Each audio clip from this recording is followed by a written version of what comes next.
అంగరంగ వైభవంగా జరిగిన శ్రీ గోవిందరాజస్వామి వారి బ్రహ్మోత్సవాలలో తెలిసి తెలియక జరిగిన దోష నివారణార్థం నిర్వహించేదే పుష్పయాగోత్సవం.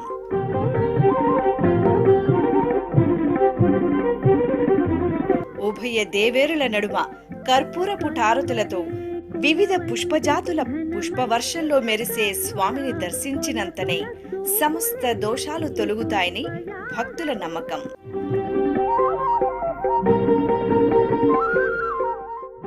శ్రీ గోవిందరాజస్వామి వారి పుష్పయాగం జూలై 2వ తేదీ మధ్యాహ్నం 2 గంటలకు తిరుపతి నుండి ప్రత్యక్ష ప్రసారం మీ శ్రీ వెంకటేశ్వర భక్తి ఛానల్లో వీక్షించండి, తరించండి.